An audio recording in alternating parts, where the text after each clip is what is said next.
Pues les ubico la presentación que nos ayude como en ese sentido.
A ver, espérenme un momentico mientras cargue y contesto una llamada.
Bueno, parece que ya la encontré.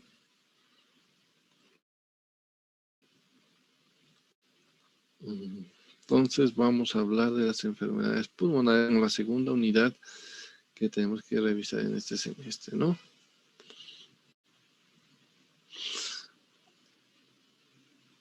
Bueno, hay varios eventos que nosotros debemos de recordar del sistema respiratorio.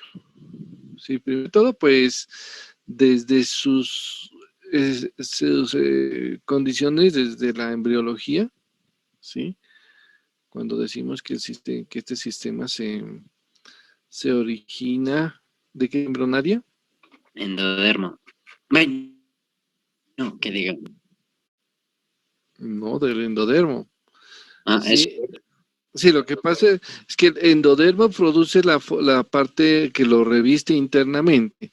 El mesodermo produce ya la segunda capa, que es como la parte que le da el soporte, ya sea la parte muscular, la parte cartilaginosa y demás elementos. Pero la parte funcional la hace el endodermo, ¿sí?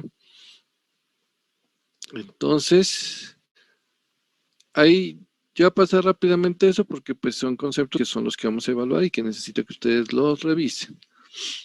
Pues vamos a pasarlos de una manera no tan acelerada. Pero sí necesito que de alguna manera ustedes me ayuden en este ligero repaso que voy a hacerles porque pues lo que necesito es que tengamos estos conceptos claros para nuestro proceso en este caso, pues lo que es todo nuestras clases de lo que es con sistema respiratorio, ¿no? Entonces, venga, les comparto.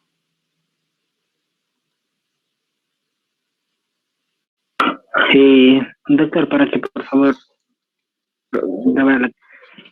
Bueno. Sí. Recording claro in progress. Sí. Gracias, doctor. Y aquí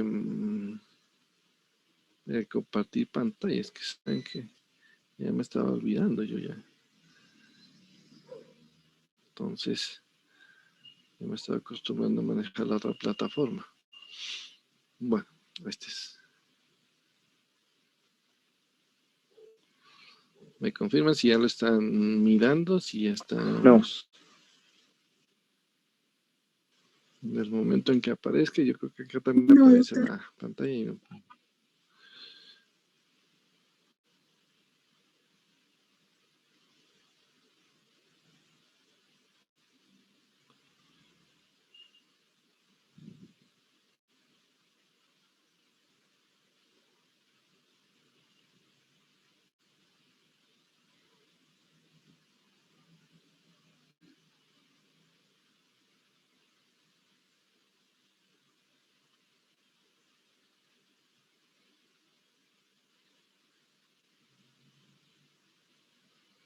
Bueno, mientras esto está ya cargando la presentación, que espero que ya no se tarde mucho.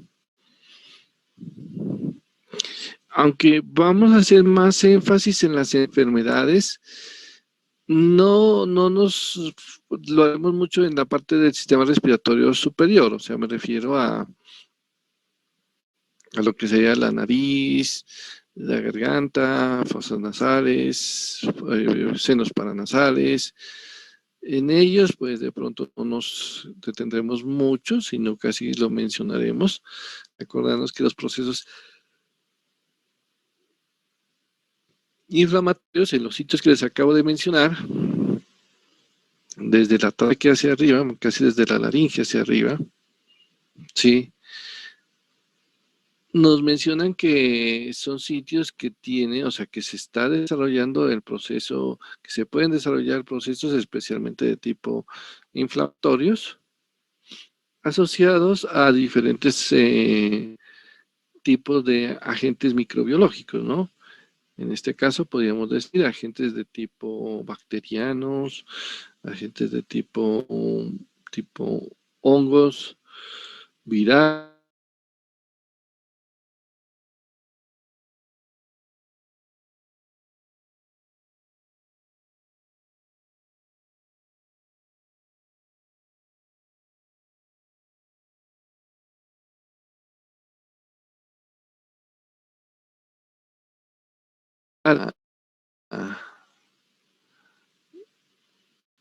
que se dé en últimas la afección de ellos, ¿sí? Entonces, Sí, doctor, ahí ya se ven las diapositivas.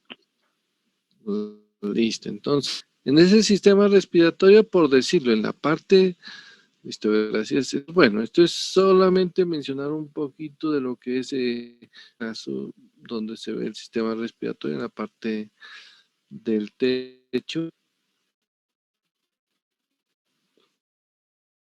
donde el bulbo olfatorio, ¿sí?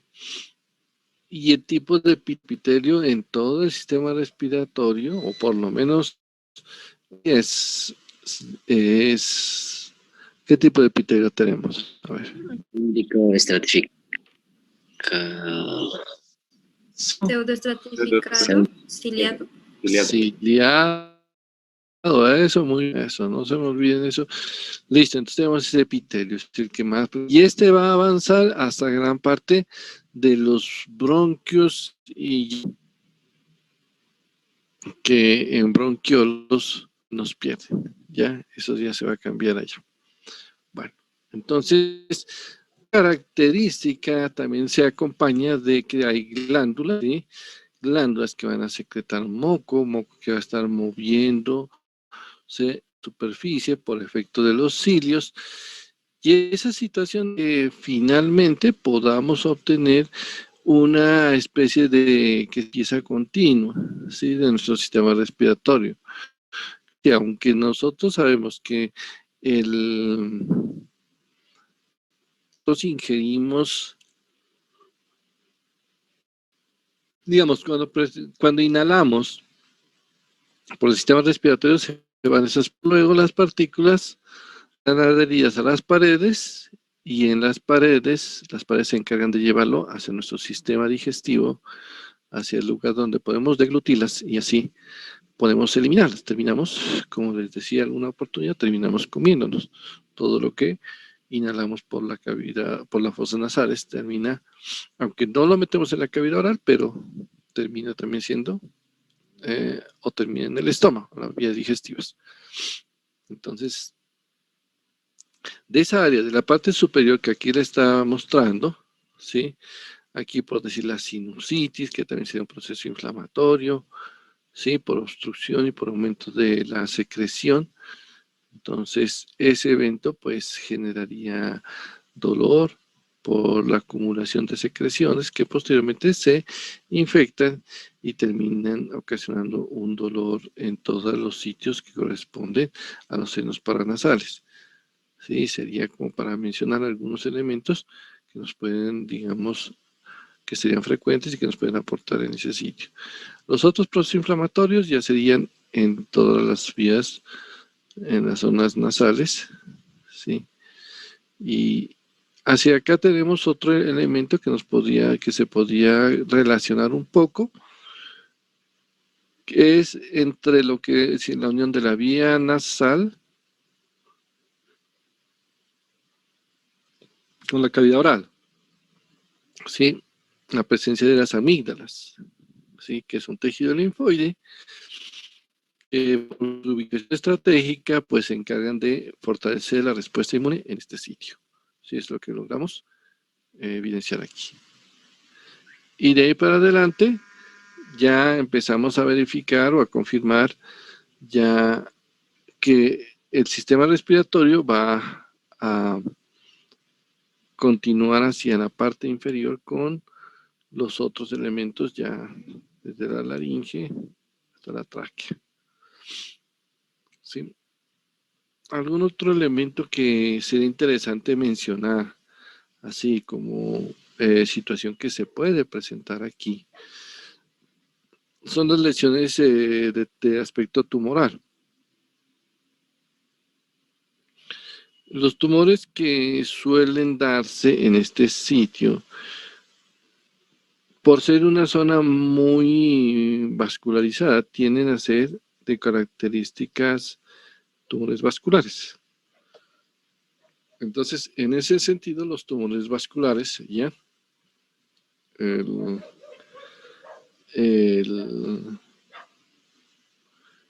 este caso, el tumor de tipo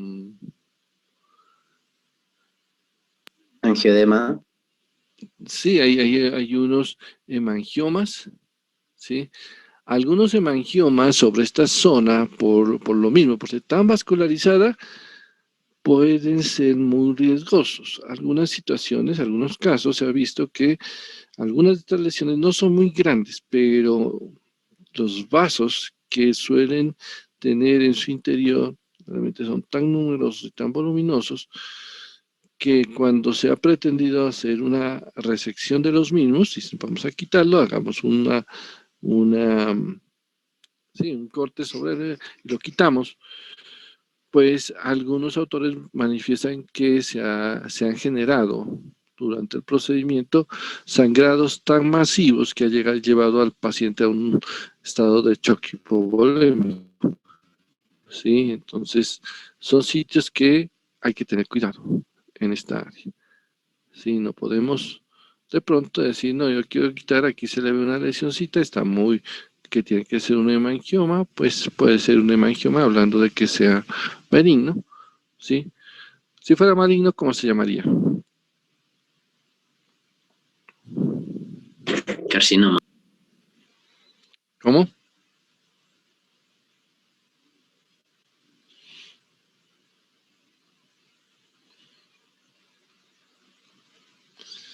No alcancé a escuchar, ¿cómo dijo? Hemangiosarcoma. Hemangiosarcoma. Ajá.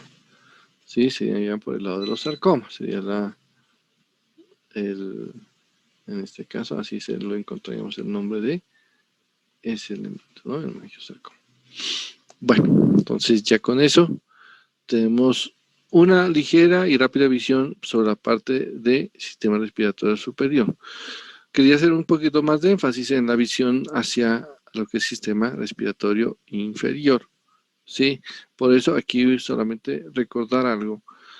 Hay unas vías respiratorias que las consideramos como, digamos, un componente, ¿sí? Digamos que es la vía que lleva el aire, ¿sí? O sea, las conductoras, que se denominaría así, vía conductora, y la que hace el intercambio, la vía respiratoria, ¿sí? Entonces, la vía que conduce y la vía que hace el intercambio. Entonces, histológicamente tendremos que recordar eso. Por esta se conduce, hasta aquí llega la vía que hace, que conduce, y luego viene la vía que hace el intercambio. En la vía que hace el intercambio, ¿cuál es el elemento que aparece, que realmente se convierte en el fundamental para eso? ¿Cómo así? O sea, ¿dónde se ¿Cómo da se llama? la hematosis? Sí, donde ya se empieza el intercambio. O sea, ¿por qué se Como llama? tal es la barrera, que es barrera alveolo, membrana Capilar, alveolar. alveolo Ahí sí. capilar. Sí, entonces, miren que hay una parte conductora, una porción conductora y una porción respiratoria. Entonces, la respiratoria tiene ciertos elementos, la conductora tiene otros elementos. Cada uno de ellos, pues, son lo que ustedes tienen que revisar para lo que hemos comentado, ¿no? En el sistema respiratorio, aquí está el epitelio, que conocemos, ¿sí? Un epitelio de tipo plano, perdón, no, sino cilíndrico, estratificado, ciliado, ¿no? Ahí está. Esa estructura que vemos allí, histológicamente, con las características que la alcanzamos a mirar, ¿cómo la clasificaríamos?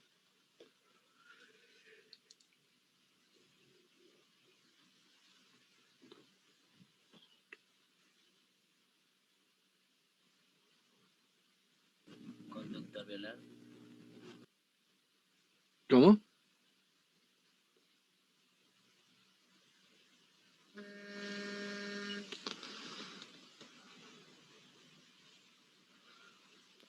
Parece un conducto alveolar. ¿Alguien más tiene otra opción?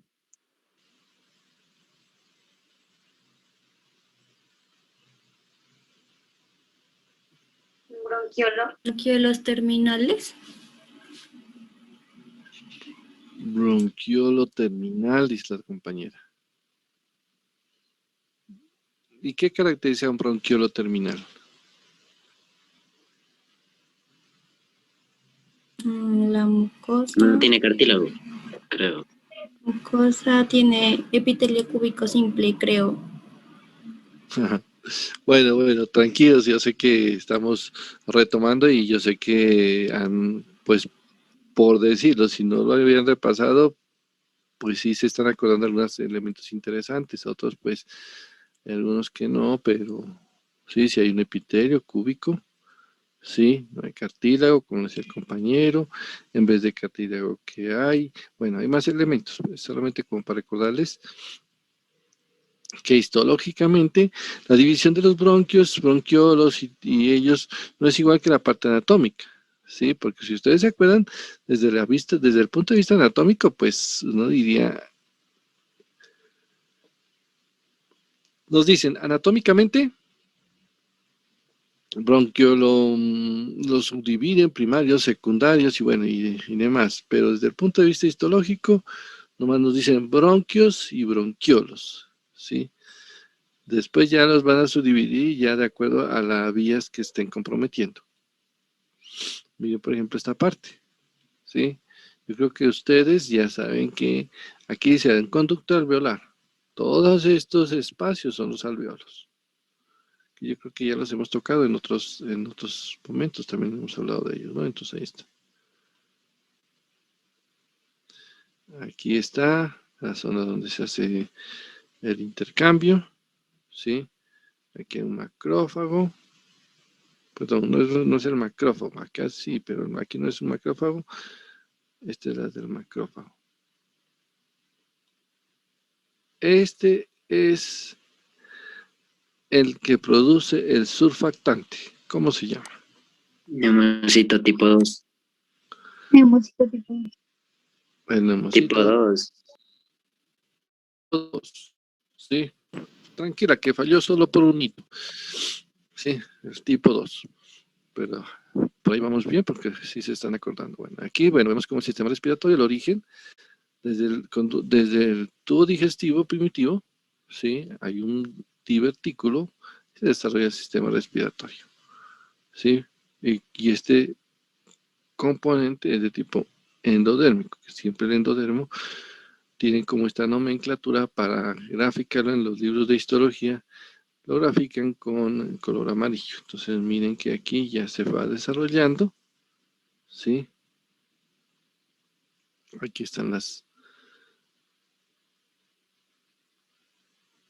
Cuando ellos dicen hendidura de las bolsas faríngeas, en otras palabras, estamos viendo desde la parte externa este elemento, porque desde afuera se ven las hendiduras, las bolsas no se ven desde afuera, ¿sí? Se verían en cavidades, aquí estamos mostrando hendiduras. Bueno, y después nos muestran este sistema respiratorio con sus diversos componentes, ¿sí? Aquí algunos elementos relacionados con lo que eran lo que tiene que ver con la estructura de los diferentes arcos faringeos, cómo se puede desarrollar ese sistema que ya tenemos. Aquí hay algunos un poco ya avanzado de cómo se va desarrollando, ¿sí? Las diferentes estructuras del sistema respiratorio. Aquí hay algunas etapas en el desarrollo del sistema, y especialmente de los pulmones, ¿no? Entonces se van a dar cuenta que inicialmente están separados. Miren que poco a poco se va a generar un acercamiento entre lo que va a ser el epitelio de los bronquiolos y los capilares, hasta que esos bronquiolos van a generar un diferenciamiento y convertirse en capilares adosados pues a esas estructuras en donde el epitelio ya deja de ser cúbico y se vuelve plano y empieza a desarrollarse lo que es esta unión, esta zona de intercambio donde debe de haber una relación directa entre el epitelio del alveolo y el epitelio del, o sea, y del endotelio de los vasos sanguíneos, ¿no? Aquí miren que ya es una etapa bastante avanzada en donde ya se ve todo ese desarrollo. Y finalmente, aquí nos muestran las capas no las etapas, es una zona pseudoglandular, canalicular, saco terminal y después la de tipo alveolar. Aquí la muestran desde el punto de vista histológico cómo se ve. Esto es un pequeño repaso que yo sé que ustedes lo van a hacer mucho más profundo cuando tengamos la evaluación del tema. Pero ojalá pues sea un repaso que lo hicieran no por decir para ese día, sino vayamos estudiando, vayamos repasando, porque sé que los conceptos los deben de tener de alguna forma, algo se deben de acordar, tratemos de acordarlos con mayor pues claridad, ¿sí? Y que todos podamos participar, que lo que no quiero es que durante estas clases, cuando yo les hable de algunas estructuras de tipo histológicas, de orígenes embriológicos o algo de fisiología, todo lo que tiene que ver con los elementos normales de las ciencias básicas del sistema respiratorio, quiero que las tengan claros para que así no tengamos dificultades en poder comprenderlos, porque si no, se nos van a generar vacíos y ese no es el objetivo, ¿no? Entonces decimos que encontramos que esto, primero que todo, dice que pueden haber algunas anomalías, ¿sí? hace relación que dice que estas anomalías congénitas, mencionando que hay quistes. La estructura quística yo creo que ustedes ya la hemos mencionado anteriormente, en donde se ven ciertas dilataciones tapizadas por epitelio que llegarían a constituir lesiones de aspecto quístico. Otros eventos son lo que llama secuestro pulmonar, en donde algunas áreas que se han formado de estructura de todo lo que serían las ramificaciones del árbol pulmonar suelen quedar en esa progresión del desarrollo, pueden quedar un poco aisladas hasta que ese aislamiento que los deje por fuera de todo el sistema y quedan pues separados y como lo que decimos como un secuestro allá aislados, ¿no? La atelectasia, aunque no es una enfermedad, sí es una situación que uno puede ver que esto suele presentarse en muchas otras enfermedades. ¿Sí? Nos dice que no se da la expansión. Normalmente sabemos que el tejido respiratorio es como una esponja, ¿no? Que recibe aire, se distiende y al hacer esto, pues, cumple su papel importante, ¿sí? Porque esa distensión hace que llegue el aire y el aire empieza a entrar en los alvéolos y servir para que se haga el intercambio, ¿sí? Ese es el papel fundamental de nuestro sistema y las características de nuestro tejido respiratorio. Lo que sucede es que en estos casos, ¿sí? Decimos, hay una pérdida de expansiones que ya no se va a generar ese evento y van a colapsar, creo que el término sería así, de esa manera. Colapsan estas áreas. Entonces hay pérdida de la expansión. ¿Sí? Ahorita vamos a mirar algunas formas de ver esa atelectasia, si quieren de una vez para que así no se nos pierda la idea. Mírenlo, por ejemplo, aquí. ¿Sí? Dice que hay algunas formas como se puede generar la atelectasia. Uno, es que se tapone esta vía y mire, colapsa y da un fenómeno por absorción. ¿Sí?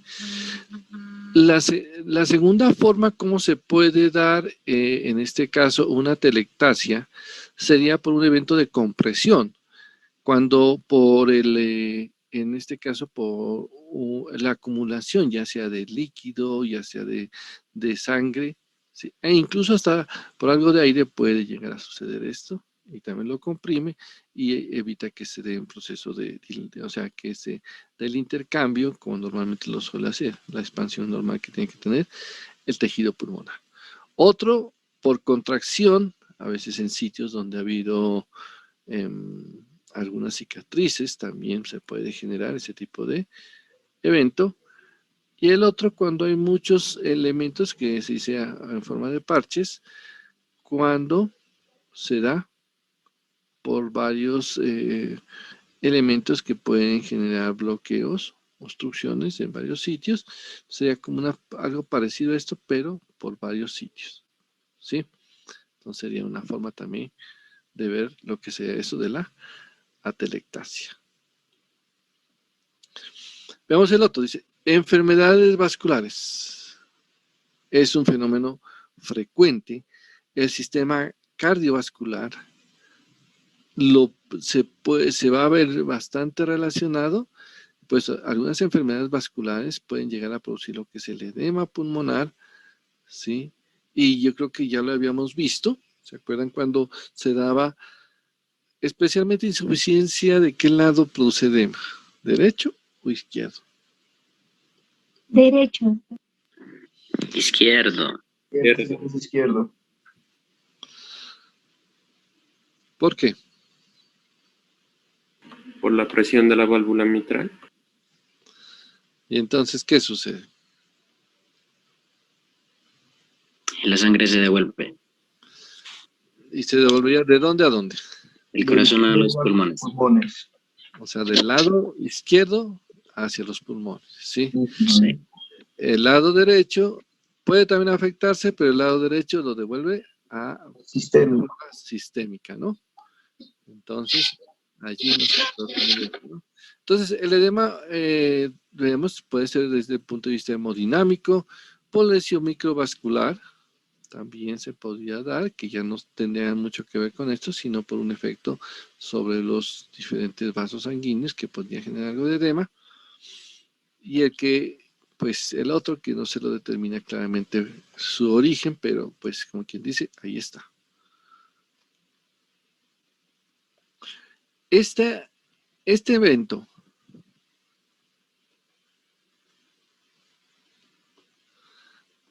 ¿en qué lo mencionamos?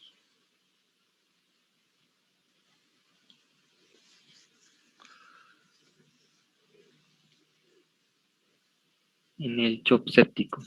Muy bien, en el shock séptico, ¿sí? El síndrome de dificultad respiratoria del adulto, el cual pues se caracteriza porque hay una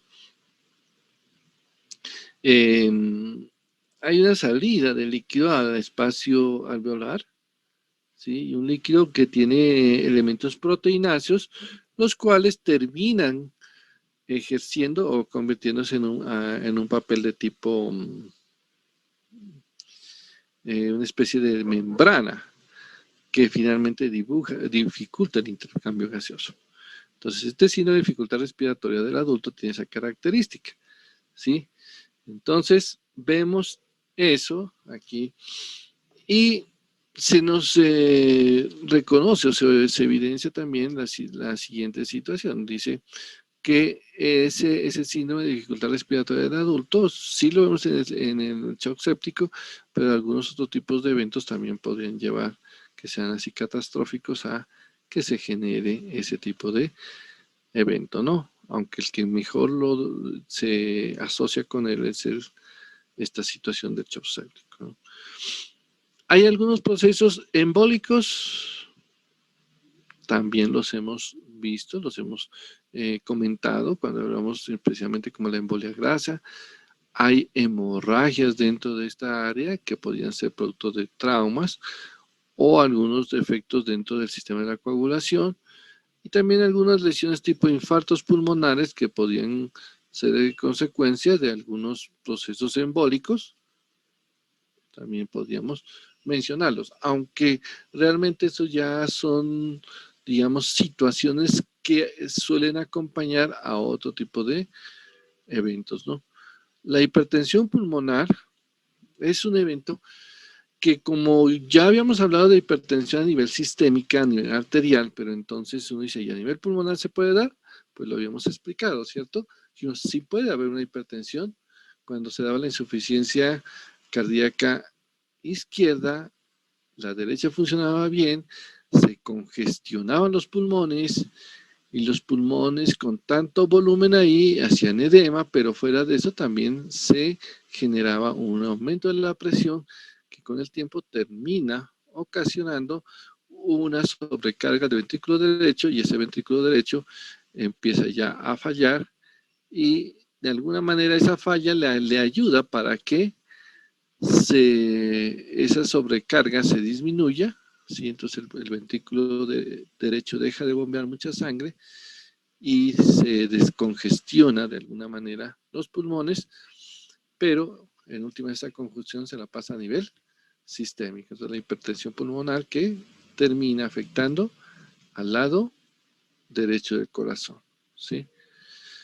El EPOC, que el término pues es muy claro, pues lo hemos conocido, pues ustedes fácilmente ya lo deducen, no necesitan escribirlo aquí, enfermedad pulmonar obstructiva crónica, pero es una entidad que tiene estos elementos, enfisema, bronquitis, asma y bronquiectasias, ¿sí? Que son elementos claves dentro de este tipo de procesos, ¿no? Entonces, lo que es este tipo de entidad, sí tener en cuenta como una situación especial de ella, ¿no? Luego,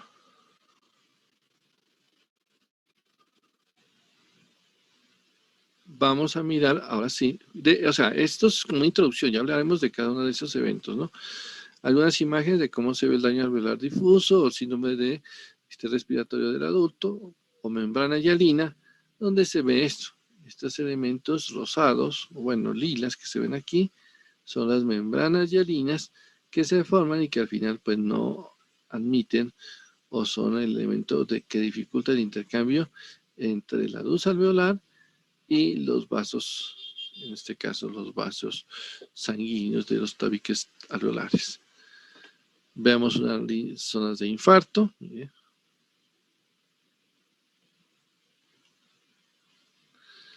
Aquí vemos una situación por hipertensión que a nivel vascular ya lo habíamos visto, hipertensión que se da como un crecimiento muy circunscrito, o sea, uno tras otro de estos, ¿no? Miren cómo crece uno tras otro estos elementos. Tenemos esa, en este caso, lo que sea esa hipertensión pulmonar, ¿sí? Aquí, unas bulas enfisematosas, el enfisema, se podía ver de esa manera.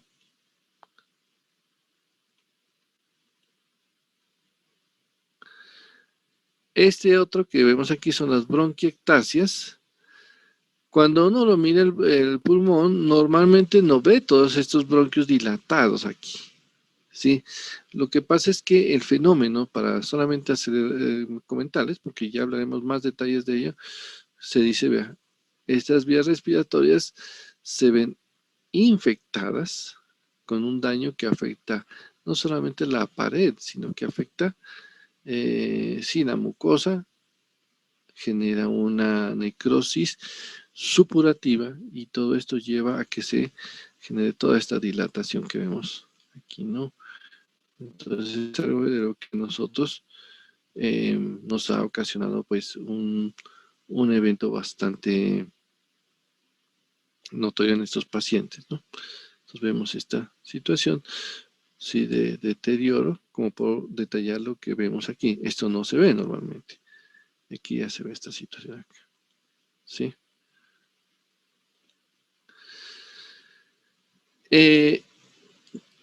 Algunas de las infecciones que se dan a nivel pulmonar están las neumonías, ¿sí? Neumonías bacterianas, neumonías por virus, abscesos, tuberculosis, ¿sí? El EPOC, las hemorragias, bueno, eso ya lo habíamos comentado. Aquí tratando de hablar un poquito de estas afecciones, ¿sí? De lo que son las neumonías. Ya hemos dicho, las neumonías que pueden ser bronconeumonía, neumonía lobar, ¿sí? A ver, un momento que... Bueno, es que este es como les decía, introducción, porque ahorita vamos a hablar de lo que es el proceso infeccioso, que es de lo más frecuente. Entonces se podría ver ya sea de esta manera y aquí cuando ya se lo ve, miren, la neumonía lobar, el infiltrado acá, son algunos de los eventos que se ven de esa forma, ¿no? Este tema lo quiero mencionar porque de alguna manera este sí no lo vamos a ampliar más adelante. Entonces por eso me voy a quedar un momento detallando algunas situaciones de esto.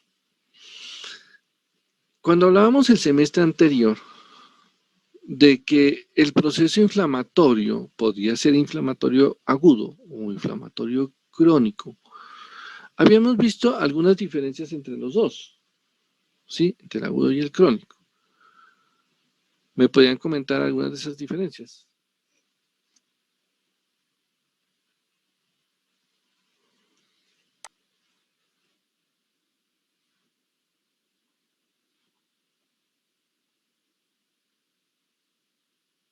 Bueno, muy bien. Otro aspecto. Mayor necrosis. Bueno, digamos el agudo puede hacer mayor necrosis, el crónico no hace tanta necrosis. El crónico con el tiempo, ¿qué tiende a hacer? Edema de miembros inferiores.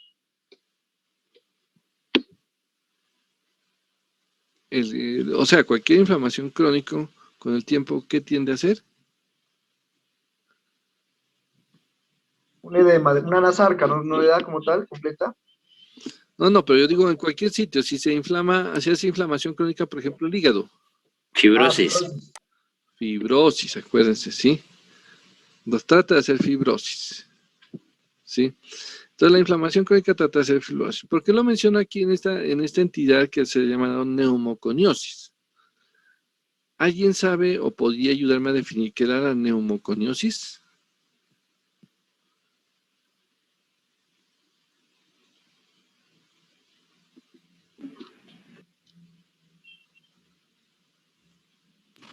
como cuando los mineros se les entra lo que es.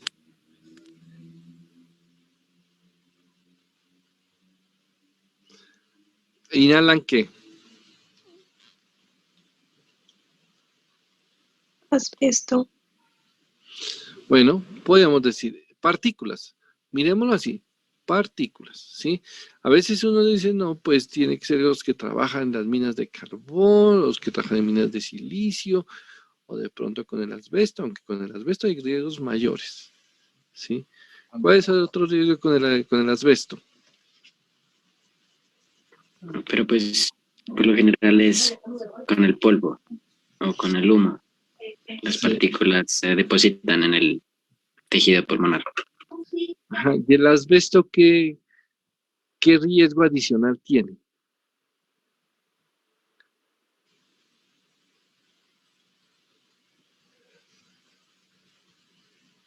Cáncer. Muy bien. El asbesto produce cáncer, ¿sí? En cambio, los otros trabajadores, de alguna manera, pues se salvan un poquito de no sufrir cáncer. Pero imaginemos trabajadores del carbón. Yo a veces diría no tanto del carbón. Trabajadores de la construcción, que ahí creo que ya empieza como a sonar un poquito más frecuente, ¿no? Porque a veces dicen, no, aquí no hay minas de carbón. Pero que estén construyendo, no, pues ahí sí como que se ve cierta afección. Bueno, podríamos decir, no tanto en este momento, porque las construcciones se detuvieron por lo del paro.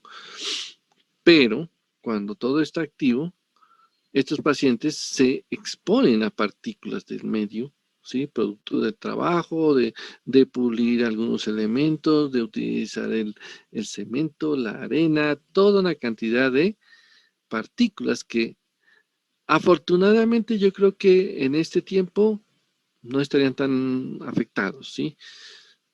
¿Por qué? Porque ahora sí les tocó usar tapabocas. Normalmente lo deberían de estar haciendo para protegerse de esta entidad, pero el protegerse contra la transmisión del virus, pues en última les ayudó para también evitar este tipo de situación. Me imagino que esos tapabocas de estos señores, después de trabajar toda la jornada, deben de quedar totalmente llenos de esas partículas que lograron evitar ingresar al sistema respiratorio. ¿Sí? Entonces, cuando lo miramos de esta manera, decimos, listo, son partículas, son pequeñas, llegan al sistema respiratorio y el sistema respiratorio la reconoce, pero no les ve la agresividad marcada. ¿Sí? Dicen, no, es como unas pequeñas partículas y les buscan una reacción tan activa como la reacción de tipo inflamación aguda. Si nos dicen, les da una reacción de tipo más crónica, una reacción menos agresiva, más tolerable, pero lastimosamente, como esto es una situación que el paciente se enfrenta crónicamente, puede decir, hoy se va a trabajar y empieza a exponerse a esas partículas, y se expuso a las partículas y le dio tos. Y bueno, estuvo con la tos y y bueno, ya pasó eso. Pero luego, ¿qué decimos? Decimos, estos pacientes, después de haber padecido esa tos, ¿sí? Se logra ver que ellos van, por el mismo fenómeno crónico, van generando fibrosis. Y esa fibrosis, poco a poco, va reemplazando el parénquima pulmonar, haciendo que estos pacientes, con el tiempo, todo su parénquima deje de ser ese parénquima esponjoso, elástico para intercambio y se convierta como en una cicatriz bastante gigante en donde su función se va perdiendo. Y si esto se vuelve muy severo, pues lógicamente terminará dañando pues sustancialmente el pulmón hasta poder causar una severa disfunción o hasta la muerte del paciente. Es como la cirrosis. Usted sabe que un paciente con cirrosis alcohólica no es que se vuelva al día siguiente de haberse dado un brindis se va a volver cirrótico. No, tiene que pasar mucho tiempo con la exposición a la gente, ¿sí? Y sin que él haga ningún fenómeno para controlar. Acá también, nuestros pacientes se están exponiendo, no hacen ninguna reducción y con el tiempo pueden llegar a eso. Algunos pacientes han terminado en etapas muy tempranas. Una vez me comentaban un caso de un muchacho que ya a los 27 años, después de haber empezado como a los 15 a trabajar en este tipo de perdón, la redundancia, de trabajos, ¿sí? Él terminó ya generando una neumoconiosis bastante severa con fibrosis pulmonar que lo llevó pues a la muerte, ¿no? El otro ya es otro tipo de evento, la sarcoidosis, que es la formación de granulomas en diferentes sitios, y el pulmón es uno de ellos donde se puede generar. Y el otro, hay situaciones que aunque no son totalmente claras, pero también se caracterizan por la presencia de esto, de una fibrosis pulmonar en todo ese lugar. ¿Sí? Son eventos que se ven en estos tipos de situaciones. Bueno. Aquí nos menciona tuberculosis. Sí, una enfermedad que también ya la detallaremos, así solamente es para mostrarles cómo se ve un pulmón con tuberculosis. Ya les mostraré uno a todo color y con las características de cómo se da ese fenómeno. Las otras enfermedades que podíamos ver a nivel del sistema respiratorio son algunos fenómenos por hipersensibilidad, aunque ya hablaremos de la hipersensibilidad inmediata, que es una de las más frecuentes, representada en el asma, pero algunos otros tipos de hipersensibilidades de las demás que conocemos, la citotóxica o las otras que también en algún momento ya habíamos trabajado, se pueden dar. Hay fenómenos de hemorragias pulmonares, proteinosis, aunque son enfermedades que ya se salen un poco de los fenómenos frecuentes que nosotros hemos visto, pero que en algún momento se podían presentar, entonces lo mencionan, procesos hemorrágicos o esta proteinosis que tampoco se considera bien o cuál es la causa más frecuente. Hablando de tumores, nosotros decimos que el tumor más frecuente, maligno, en el sistema respiratorio es el carcinoma broncógeno. ¿Sí? Y este carcinoma broncógeno, su estirpe es epidermoide. Es de estirpe epidermoide. ¿Quién me explica eso? Es porque las células se reproducen muy frecuentemente, se replican, por así decirlo. Listo. Primero por otro, lo que dice broncógeno, o sea, ¿en qué sitio se da más? ¿Listo? En el bronquio. Listo, la respuesta como que muy fácil. Pero ahora, ¿qué epitelio tiene el bronquio? Porque si es carcinoma desde el punto de vista epitelial, ¿no? Parece que los carcinomas son epiteliales. Glandular. Entonces, si fuera glandular, ¿cómo se llamaría? Glandular. Adeno. Adeno, sí. Adenocarcinoma. Pero en este dice, no es adeno. Dice, es carcinoma.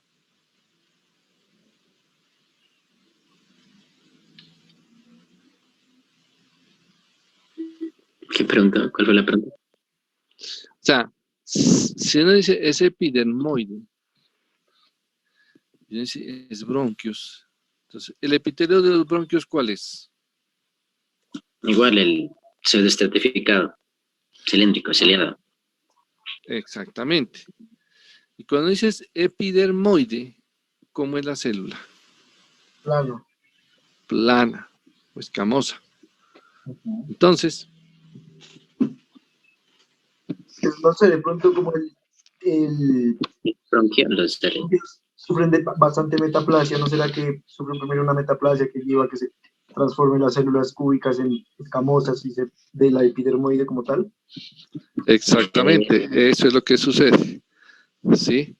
Sucede que las células que son bronquiales, por la agresión, inicialmente hacen un proceso adaptativo y se convierten en células de tipo escamosas. Estas células escamosas terminan ocasionando un proceso de tipo, digámoslo así, un proceso de tipo, sí, metaplásico, pero desafortunadamente decimos que como es un proceso adaptativo, los procesos adaptativos revierten, ¿sí? Pero algunos procesos, por efectos de los estímulos y los agentes que los producen, pueden perder su control y convertirse en lesiones neoplásicas. Y este es el caso. Cuando unas células dejaron de ser, en este caso dejaron de ser cilíndricas, se convirtieron en células planas, y si el agente tiene capacidad de generar transformación, y es un agente carcinógeno, como por decir el cigarrillo, pues se convierte en un sitio o en un tejido muy fácil de que pueda desarrollar un proceso de tipo, en este caso neoplásico. Entonces, si yo logro ver que las células que están ahí son células epidérmicas o planas, escamosas, y yo sé que ahí no hay escamosas, que ahí solamente hay células cilíndricas. Y fuera de eso, noto que hay cambios a nivel de las células, como las atipias, como el pleomorfismo, como el hipercromatismo, que es algo que lo habíamos mencionado cuando hablamos de tumores. Entonces, en ese momento, se da la siguiente situación. ¿Sí? Es plantear que aquí ya se va a ocasionar, dice, entonces hay un proceso, hay algo a nivel del bronquio, una lesión neoplásica, que por sus características se convierte en maligna, ¿sí? Y le recuerdo algo, ¿sí? Que cuando yo tomo una muestra, ¿cómo haría para tomar una muestra diagnóstica a nivel de el bronquio? Acá. Vamos a ver, alguien nos dice que la CAF. ¿Alguna otra opción? Lavado bronquial. Exudado. Lavado, exudado. Ya después de esas opciones que me plantearon, el más acertado es el lavado bronquial. ¿Sí? El lavado bronquial, que ya les había comentado cómo se hace, nos permite en su forma desprender células y poderlas analizar. Y saldría, hago el lavado bronquial, ¿y qué tipo de estudio hago con ese material? ¿O para qué me sirve? ¿Cómo lo analizo? Citología exfoliativa.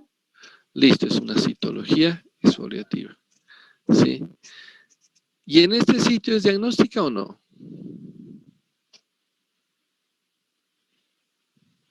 Sí. Pues sí, ¿no? Porque si me salen células epiteliales, Sí. no voy a pensar en daño. Exactamente, aquí es diagnóstica. Acuérdese, en este sitio sí es diagnóstica. Por lo tanto, si yo en una citología que hayan hecho en lavado bronquial me salieron células atípicas, escamosas, yo digo, esto es un carcinoma epidermoide. Por lo tanto, ¿necesito hacer biopsia? No. Muy bien, no la necesito, ya tengo el diagnóstico. Lo que necesito es decir, o voy a hacerle una quimioterapia, o una radioterapia, o una cirugía. Lo más probable es que cirugía. La mayor parte de los carcinomas, si no es por decirlo todos, se tratan inicialmente con procesos quirúrgicos, remoción de la zona. ¿Sí? Entonces, recordar eso, que miren que uniendo los conceptos que ya conocíamos del semestre anterior, y que pues me da gusto que algunos ya nos estén recordando y que espero que los demás también los estén recordando de la misma forma, ¿sí? Entonces nos damos cuenta que podemos entender un poquito más, de una manera más ágil, el proceso, ¿sí? Entonces es una situación que podemos ver. Se dice que puede haber un carcinoma broncógeno y ahí lo catalogan como adenocarcinoma, aunque ahí debería de ser más adenocarcinoma y no lo colocarían allá, ¿sí? Por decirlo. de alguna forma, si yo pudiese, si quiero darle como más una connotación más clara, así. Espérense, lo podemos hacer así, de esta forma.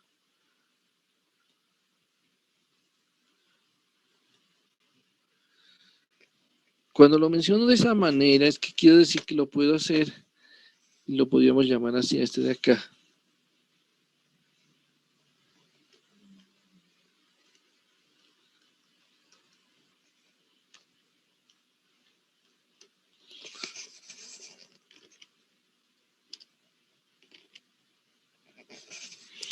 Mire cómo le voy a llamar así, este.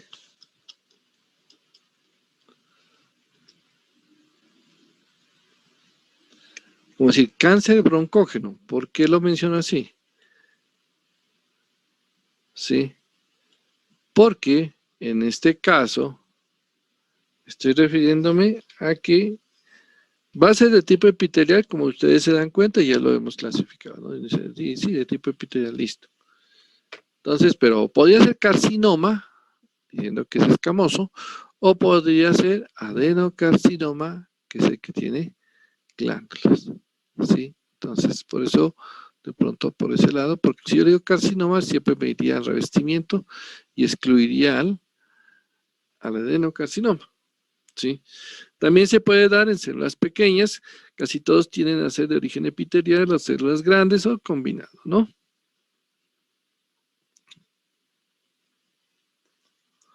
Como algunas de las características. Miren cómo se ve una lesión neoplásica a nivel del sistema respiratorio. Sí, se ve esta situación. Miren la zona del tumor, cómo se genera, se ven todos estos daños. Aquí hay que recordar algo especial, ¿sí? Frente a los cánceres a nivel pulmonar. En la actualidad se están haciendo algunos estudios, pero de los primeros hallazgos que se han trabajado en esta situación, en cáncer a nivel pulmonar, se ha visto que el cáncer, como ustedes, yo creo que si usted entra en Google y dice voy a mirar en Google qué hay de elementos de esto, ¿sí? Uno dice, por decirlo, ¿sí? Si yo me pongo aquí a tratarlo de mirar, ¿sí? Tratarlo de mirar en algún momento mientras ustedes estamos mirando esa presentación, voy a nomás hacerles una rápida consulta para que se den cuenta de lo siguiente, ¿sí? Sucede que el cáncer pulmonar, ¿sí? Es una de las causas que uno dice, no, pues el cáncer es como más frecuente en pulmones, ¿sí? Y en ese momento vendría mi pregunta. En nuestro medio, ¿sí? ¿Cómo ustedes o cómo han escuchado la presencia de cáncer pulmonar? ¿Qué tal les parece? ¿Es frecuente o no? Pues allí sufre mucha metástasis, por lo general. Generalmente, o sea, primario de pulmón.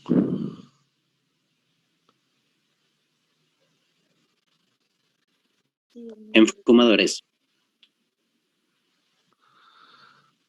Bueno, digamos que los fumadores son uno de los más frecuentemente afectados, ¿no? Pero en este caso, vengan de ¿qué países tienen más esto?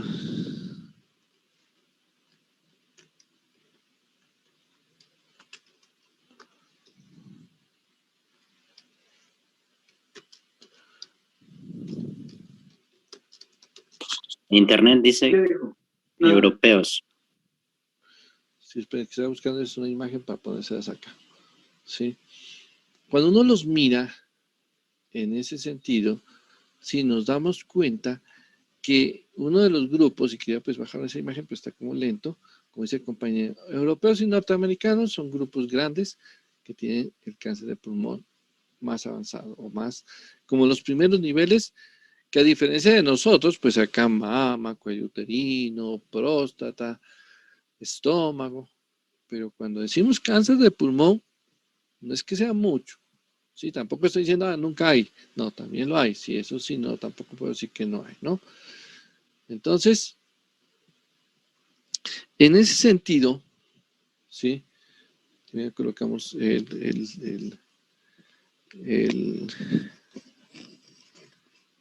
lo que les decía.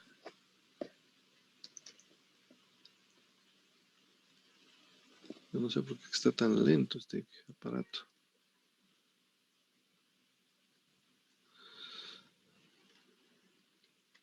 Para explicarles algo alrededor de esto.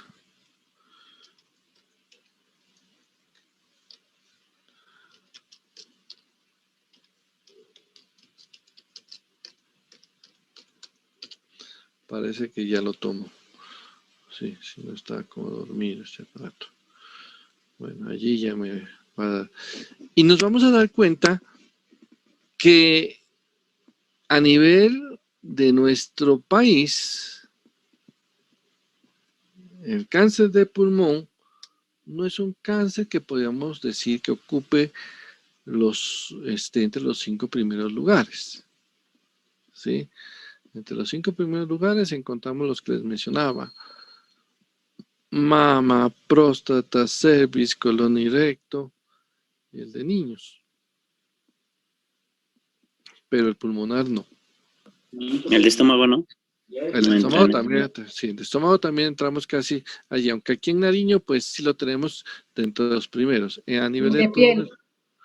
El de piel, aunque lo único diferente, el de piel, ¿por qué casi no lo reportan? ¿Se acuerdan por qué casi no se reporta? Porque la gente le pone harto cuidado a la piel y es fácil detectarlo. Se detecta a tiempo. Exactamente, se detecta a tiempo, ¿sí? A diferencia de los otros sitios. Entonces, por eso al de piel no lo estamos, se podría decir, mencionando, ¿sí? El de piel solamente se lo está comentando en el, pues, ¿cómo se diría? Como dato estadístico de una forma en la cual nos dice, sí, el cáncer de piel es algo que nosotros lo vemos, como nos da esa experiencia de decir, si lo detectamos en forma temprana, todo cáncer es curable, como sucede con la piel, ¿sí? Entonces, esa es una de las características importantísimas que las podríamos ahí, en este caso, tener en cuenta, ¿sí? Aquí hay una imagen, pero no me la quiere cargar con la resolución que quisiera. Entonces, a ver, para no quedarnos mucho tiempo en ello, pero que sí quiero resaltar es esto. A nivel pulmonar, el cáncer en nuestro país no es alto, que sea originario de pulmón. Pero lo que sí tiene una característica bastante prominente es que ese cáncer es más frecuente en estos países en Estados Unidos, ¿sí? Tanto así que nosotros, si en algún momento usted dice, vamos a tratar de hacer, ¿qué se diría? Una especie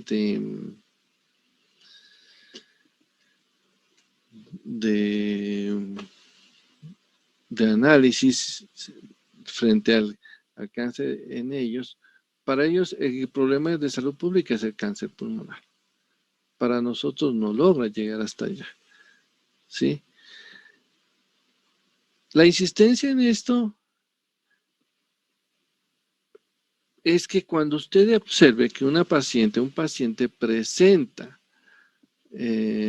cáncer a nivel pulmonar, se le ha detectado cáncer a nivel pulmonar, yo le recomiendo lo siguiente, ¿sí?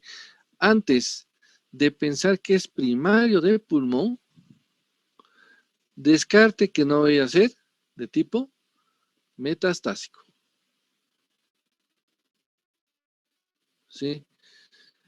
En nuestro medio es más fácil encontrar los que hacen metástasis a pulmón que los que nacen o que se desarrollan inicialmente desde el pulmón. ¿Sí? Primarios de pulmón no son tan altos, insisto, no quiero decir que no se den, sí se dan, pero no es con la incidencia que de pronto lo vemos en países como Estados Unidos. ¿Sí? Sucede que a nivel de estos países, sí, aunque aquí tengo unas tasas que son casi de hace 8 años, pero no importa, a veces aunque sean viejitas, sí nos ayudan, ¿no? Entonces, sucede que, miren, aquí yo creo que les trata de mostrar un poco la distribución de ese cáncer, ¿sí? Entonces, ahí tenemos,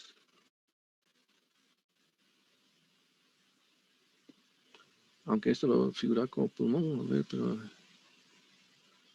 no me lo mostró como lo quería. Espérense entonces. Bueno, pero entonces ya para no gastarle mucho tiempo allí, aunque más o menos la distribución venía así. Entonces, en nuestro país es más fácil encontrar cánceres que van al pulmón que cánceres que se originan en el pulmón. ¿Sí? Por ejemplo, decimos cáncer de cervix, metástasis a pulmón. Cáncer de mama, metástasis a pulmón. Cáncer gástrico, metástasis a pulmón. Cáncer de colon y recto, metástasis a pulmón. Cáncer de próstata también, que también lo hace a huesos. Y así encontramos muchos tumores que van hacia pulmón. Entonces, cuando usted le hablen de esta situación de tumores a nivel de pulmón, pues la primera opción es que sean metastásicos. ¿Y cómo yo puedo sospechar que sea metastásico?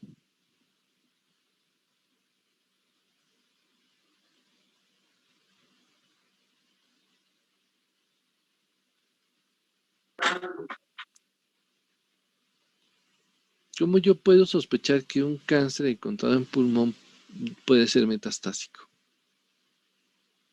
La forma en cómo están las lesiones A ver, ¿cómo así? se puede originar en varias partes del pulmón. Exactamente. El metastásico tiene varias lesiones. ¿Sí? Entonces recuerden esa parte. Nos ayuda mucho. No quiere decir que de pronto, en algunos casos, pues puede que sea una lesión única, pero no es lo frecuente. Lo frecuente es que sean varias lesiones. Entonces, ahí empezamos a tratar de ver esa situación y lo que más vemos en nuestro medio no son primarios de pulmón, sino metastásicos. ¿Que hay que poner atención? Claro que sí, pero no, digamos, cegarnos por decir, tiene que ser primero de pulmón y no evaluamos las otras opciones. Mire cómo está estómago, mire si es hombre cómo está próstata, mire si es mujer cómo está mama, o cómo está cervix, o cómo está colon y recto. Esos también tienen que ser valorados porque tienen capacidad de irse a pulmón con frecuencia, ¿no? Entonces, como el llamado en ese sentido. A veces nos dejamos llevar un poco porque como en Estados Unidos está más alto el tumor o el cáncer de pulmón, entonces acá tiene que estar también alto porque nos creemos norteamericanos, sobre todo los que tenemos una pinta de norteamericanos, pero súper. Entonces, claro, así no es la situación. Tenemos que contextualizarnos a nuestro entorno, ¿sí? Y así poder de pronto ser un poquito más claros. Insisto que hay programas que están trabajando sobre cáncer de pulmón y lo vamos a seguir investigando, pero recuerden ser un poco más amplios en ese concepto, ¿sí? Hay otros carcinoma bronquialveolar, hay carcinoide bronquial, porque hay unas células de tipo neuroendocrino, ¿sí? De células que están en ese sitio y también pueden generar procesos de tipo, en este caso, de tipo, sí, carcinoide, síndrome carcinoide. Tumores mediastínicos. ¿Qué tumores mediastínicos podrían ser?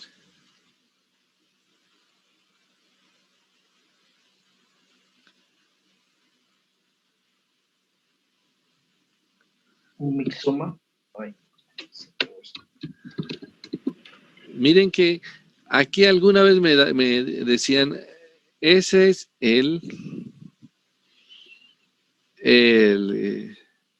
¿cómo es que se dice? Por decir, la sigla, la mnemotecnia, para cuando usted le pregunte de los tumores mediastínicos, acuérdese que esto equivale a las 4T. Entonces, 4 tumores que empiezan por T. Timoma, teratoma, Listo, van 2. ¿Qué otro órgano con T por ahí cerca? La tráquea. Bueno, tiroides. pues, tiroides. Eso, tira. No. Terrible linfoma. Y el terrible linfoma, ¿cierto? Entonces, serían los 4. Y un mesotelioma ubicado como esa parte. Bueno, pues digamos como los más frecuentes. Ya el mesotelioma de pronto no es hacia ese lado, es un poquito más hacia la periferia, pero sí. Entonces las 4T, el último el terrible linfoma, que es linfoma, pero le colocaron la T como para que no desencuadre. Entonces las 4T del mediastino. ¿Sí? Para que lo tengamos también en cuenta cuando un paciente presente un tumor en ese sitio, no se olvide de las 4T importantes y lógicamente por ahí puede aparecer algún otro, pero esas son como las primeras opciones. ¿Sí? ¿Y se acuerdan de este? Que este, aunque no es tumoral, simula mucho un tumor.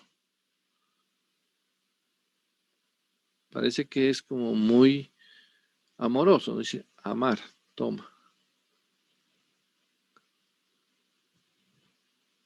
¿Y qué lo caracteriza?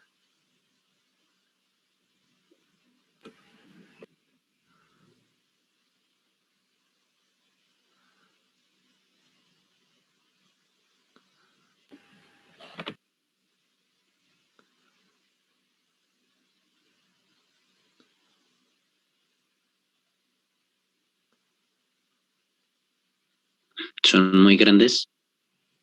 O sea, ¿cómo quiere un amartoma? Medicación que se daba en los sitios de lesión, pero que no significaba como tal lesión o algo así. Puede ser el colistroma. ¿Alguien más que nos dé? Es un crecimiento desordenado del tejido. Es un crecimiento desordenado del tejido normal. ¿Sí? Y es desordenado ese crecimiento y a la vez es tejido maduro. ¿Sí? Cuando uno lo analiza al microscopio, pues se da cuenta que son tejidos, por ejemplo, si es en pulmón, pues uno se da cuenta que es el epitelio plano, perdón, el epitelio cilíndrico estratificado, hay cartílago, hay epitelio, sí, hay epitelio glandular, hay glándulas, hay vasos, o sea, es una mezcla de todos los tejidos, pero totalmente desorganizado, pero sin transformación neoplástica. Que cuando uno lo ve morfológicamente, en una radiografía, en una resonancia, en cualquier otro estudio, pues le va a dar como ese aspecto, ¿no? Como si fuese un tumor de tipo, en este caso, de tipo, o como una lesión que fuera de aspecto tumoral. Pero afortunadamente en los estudios no nos muestra eso. Lo que sí nos toca es tener cuidado porque usted puede decir, no, el paciente presenta una lesión en ese pulmón, pero yo creo que es una amartoma, dejémoselo ahí. No. Hasta que no lo confirme, histológicamente, no lo bautice como, dice aquí, no lo bautice como amartoma, porque qué tal que esa lesión sí sea un verdadero tumor y usted lo bautizó de otra manera, y por lo tanto siempre tenemos que tener una confirmación histológica para poderle dar ese nombre, ¿sí? No se olviden que es una recomendación que buscamos en esa situación, ¿sí? Algunas otras afecciones que se podían ver, lesiones en la pleura, los derrames pleurales, los neumotórax por lesiones, especialmente lesiones de tipo penetrantes en tórax, o situaciones de tipo enfisematosas, ya veremos un poco eso. Algunos tumores a nivel de pleura, en el fibroma, que por su connotación aquí sería benigno o maligno. Benigno. Muy bien. ¿Y si fuera maligno, cómo se llamaría? Fibrosarcoma. Exactamente. Muy bien. Fibrosarcoma. ¿Sí? O el mesotelioma. ¿Sí? También sería otro tipo de tumor. Aunque de entrada el mesotelioma no tiene como una connotación de ser de tipo maligna por su denominación, por su nomenclatura, en algunas ocasiones su crecimiento puede ser tan masivo que puede llegar a generar casos como estos, en donde ya su comportamiento biológico ya va hacia la parte de malignidad. El asbesto que mencionamos hace un rato tiende a formar esto, tumores malignos desde el mesotelioma y hacer cosas como estas. Entonces, por eso el asbesto, si ustedes lo recuerdan, les comentaba, el asbesto ya se ha excluido de nuestra, se podría decir, de toda, o sea, ya no se lo utiliza para la construcción, porque antes se lo utilizaba mucho para construir, en este caso, el Eternit y todas las hojas de estas de techo tenían asbesto. Ahora ya no lo están trayendo, ya no lo tienen, ¿sí? Ya por normas del ministerio se prohibió que se utilice el asbesto como elemento para hacer este tipo de hojas, ¿sí? El asbesto no lo están utilizando. Entonces tenemos esa característica. Entonces ya con todo eso, con esta pequeña introducción, ¿sí?, de lo que es el sistema pulmonar y algunas de las afecciones, enfoquémonos a uno de los aspectos más frecuentes de las enfermedades pulmonares, que es este. Lástima que aquí lo he colocado, pero ya les cambio la letra. Sí, cambiémosle a un color que sí se vea. Sí, este podría ser. Este. Infecciones pulmonares. ¿Sí? Cuando yo hablo de procesos infecciosos, que es un evento que desafortunadamente es muy frecuente en nuestro medio y que podría llevar a una situación, pues, tan grave como la que actualmente vivimos, ¿sí? Pues, en el fondo, el que la pandemia que estamos cursando, ya más de un año, se debe a un proceso infeccioso a nivel pulmonar, ¿sí?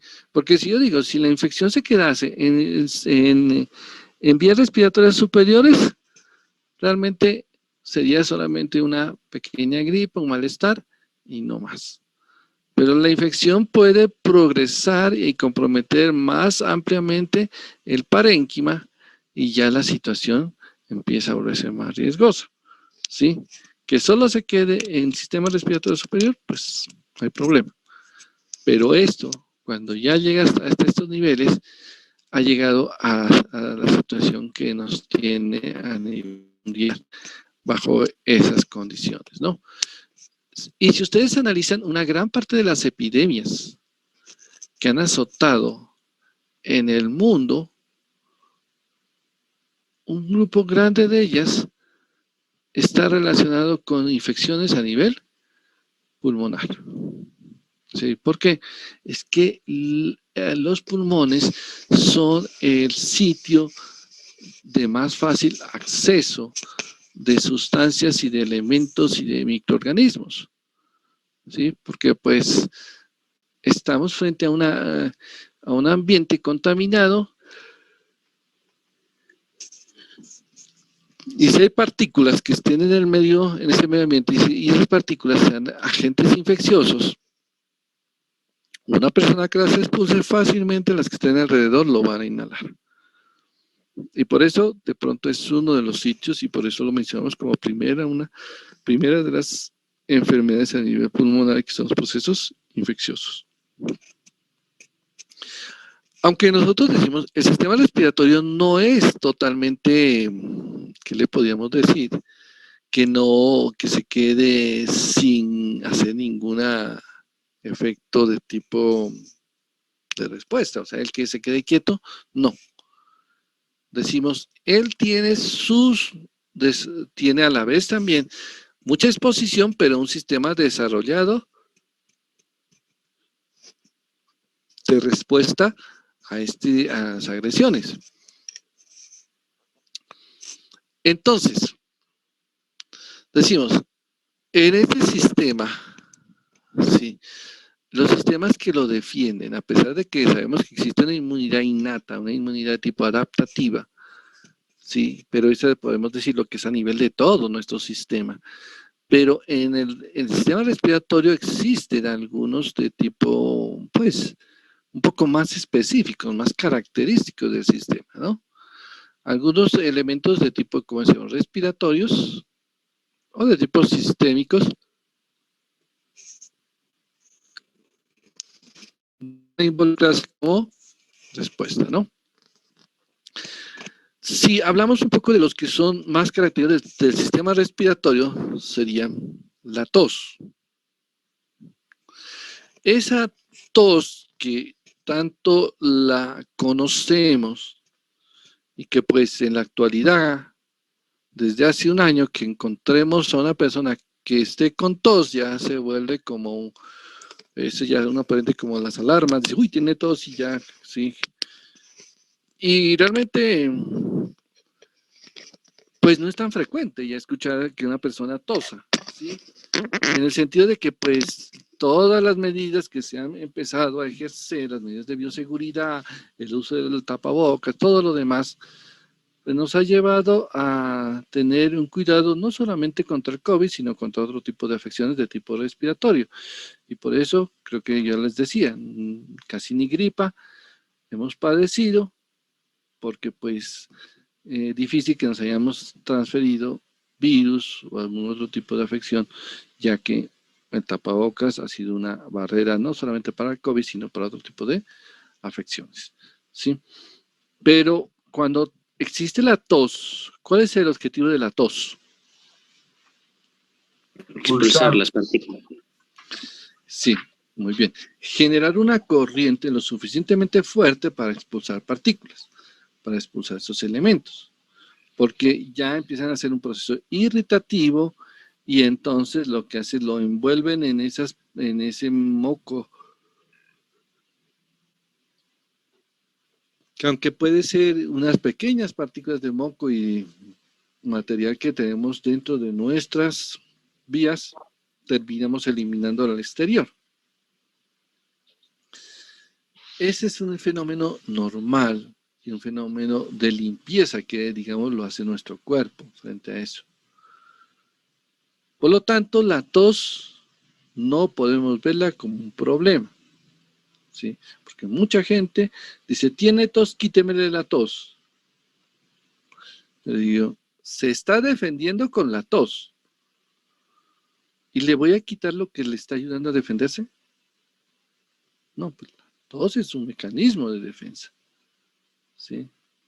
Entonces, lo que yo tendría que hacer es buscar qué generó la tos, qué está produciendo la tos, ¿sí? Y ahí sí ya podría estar como más tranquilo en ese sentido, ¿sí? Ahora sí le quito el elemento que lo produjo y créame que la tos va a desaparecer. El movimiento ciliar, ya lo habíamos comentado. Las cilias hacen parte del epitelio, están formando esas estructuras, esa capa del epitelio bronquial, cuya característica o cuyo objetivo es producir movimiento del moco que se encuentra adherido sobre las paredes de este sistema respiratorio a nivel de tipo hasta nivel bronquial, ¿sí? Entonces, en ese caso, nosotros nos damos cuenta que y ya lo habíamos comentado, que ese movimiento va a ayudar a eliminar partículas que hayan logrado pasar a algunos sitios, ¿sí? Por ejemplo, uno dice, a nivel respiratorio, nosotros tenemos algunos filtros y algunos elementos que nos ayudan a protegernos del ingreso de elementos dañinos, ¿sí? Por ejemplo, si uno dice, listo, por las fosas nasales, imaginemos que solamente nosotros estamos respirando con las fosas nasales, ¿sí?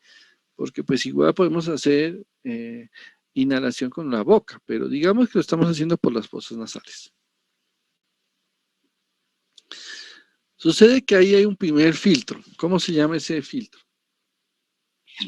¿Vibrisas? Las vibrisas, ¿no? ¿Sí? Entonces, las vibrisas tienen esa característica que son formaciones pilosas muy sensibles, ¿sí? Tanto así que siempre me acuerdo de la broma, del chiste que decían, ¿cuáles son los vellos más largos del cuerpo? Las vibrisas. ¿Sí? ¿Por qué tan largos? Porque si usted se arranca un vellito de esos, le duele hasta los pies, ¿sí? Realmente son muy sensibles, ¿sí?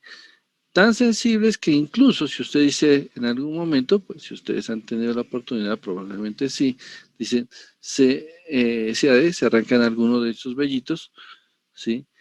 Genera una reacción que suele incluso desatar hasta el reflejo del estornudo. Y es bien coherente con lo que sucede, porque si algunos elementos logran estimular a esas vibrisas, nuestro cuerpo dice, voy a hacer un estornudo, y un estornudo es una forma de respuesta en la cual obliga a generar una corriente de aire bastante potente, poderosa, que logra eliminar muchos elementos que se encuentren sobre nuestro vía respiratorio, ¿sí? Nosotros nos damos cuenta que cuando vamos a estornudar, tomamos aire, de pronto poco a poco, va a tomar el aire, pero cuando lo elimina con toda, ¿sí? De tal manera que esto le hace generar una corriente bastante fuerte que lo más probable es que elimine muchas partículas que hayan entrado o que quieran entrar o estén en el proceso de ingresar. Entonces, ese mecanismo de la tos y el estornudo en estos casos serían elementos claves dentro de esa respuesta contra ese tipo de agresores. El movimiento ciliar, ya lo comentábamos. Los macrófagos nos están ayudando a eliminar, a pesar de que todo el sistema tiene sus defensas, cuando lleguen a los alveolos van a tratar de hacer el último efecto de limpieza, que sería fagocitar las células que estén generando problemas. Aunque en ese momento, como los macrófagos, acuérdense que hacen un papel para la inflamación aguda. ¿Qué es lo que hacen los macrófagos allí? ¿Se acuerdan?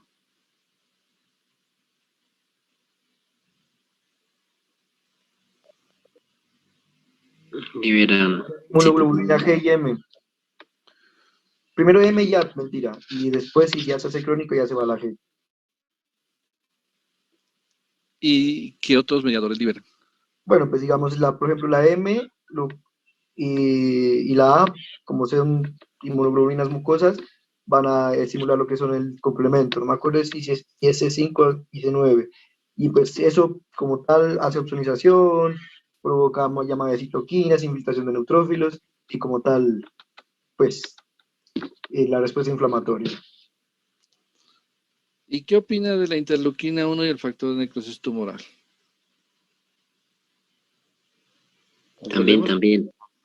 Acuérdese que el macrófago, o sea, de pronto ahí nos tocaría aclararlo bien, porque no es linfocito B, sino es ni plasmocito, ya sea el macrófago, ¿sí? Acuérdense que cuando se liberan estos dos mediadores, especialmente interleuquina 1 y factor de necrosis tumoral, van a ocasionar el llamado para activar toda la respuesta inflamatoria aguda. ¿Sí? Ese mediador, ese fenómeno que se puede decir es muy innato, como les comentaba. Es un proceso innato. ¿Sí? Y es un fenómeno que realmente lleva a una situación de tipo,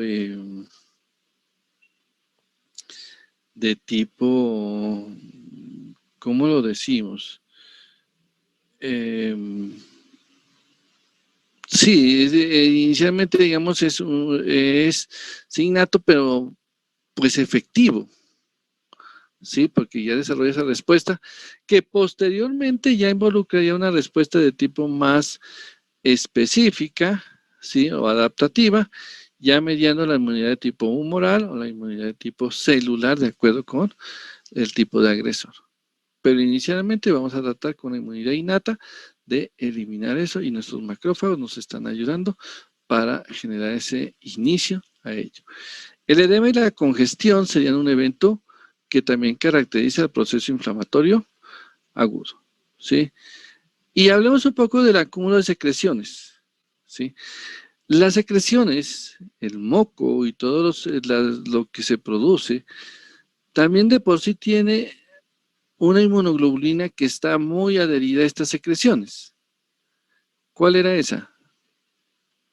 La M y la A. Exactamente. Entre esas, lógicamente, la A, que es una de las que más la encontramos allí, y su característica es ayudarnos pues también a servir de bloqueo para que podamos desarrollar una respuesta rápida frente a algunos agresores. Posteriormente ya las otras inmunoglobulinas y el complemento con su complejo de ataque de membrana tan efectivo que tiene, pues también nos ayuda a ejercer un papel importantísimo en la eliminación de estos factores. O sea, resumiendo, no todos estos elementos, ¿sí? Que nosotros vemos actúan en un solo nivel, actúan en diferentes niveles, como para ir, si uno dice, si la tos no sirvió, le ponemos el movimiento ciliar.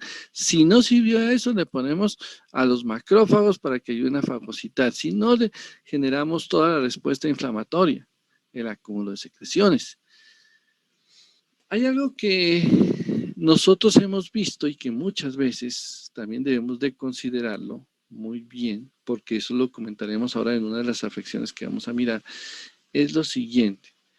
Cuando un paciente tiene tos y genera expectoración, ¿sí? Ustedes ya saben, la expectoración es eliminar, en este caso, eliminar la secreción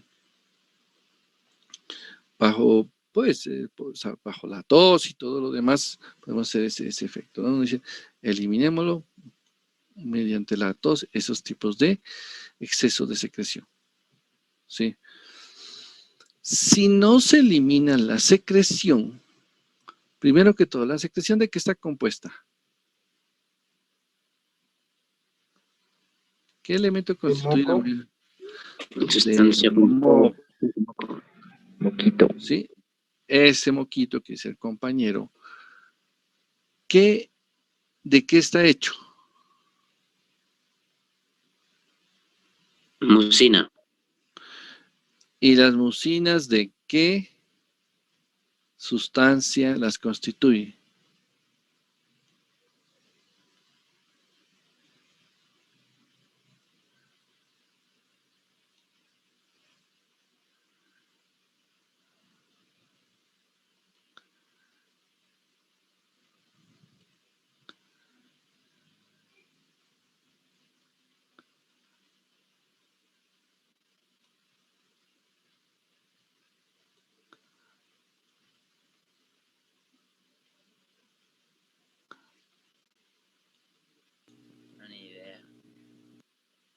Proteína.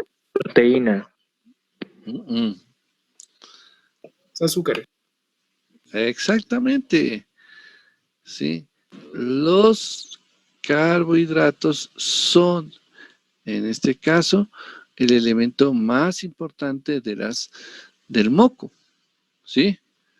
Por eso siempre les he dicho, el moco es rico en carbohidratos, ¿sí? Cuando nos damos cuenta que tiene esa característica, que tiene carbohidratos, entonces nosotros nos damos cuenta de esa situación. Ah, listo, tiene carbohidratos, ¿sí? Pero viene algo más, ¿sí? Si está rica en carbohidratos, mi pregunta es, nosotros, ¿para qué utilizamos los carbohidratos? Fuente de energía. Fuente de energía. Por ahí va la respuesta. Si yo utilizo los carbohidratos como fuente de energía, sucede que nuestros carbohidratos, esos carbohidratos que nosotros tenemos y que producimos, también le pueden servir de fuente de energía a otro tipo de seres vivos como los microorganismos. ¿Sí? Porque los carbohidratos en última son una fuente de energía para muchos organismos, y los que nosotros tenemos, por ejemplo, los que producimos en el moco, son fuente de energía para bacterias. Entonces, llevando a ese tipo de situación, decimos, en el organismo, si se acumulan las secreciones, ¿sí? Se están acumulando esas secreciones, y esas secreciones tienen moco, y ese moco, en ese moco hay carbohidratos que sirven de nutriente para múltiples organismos.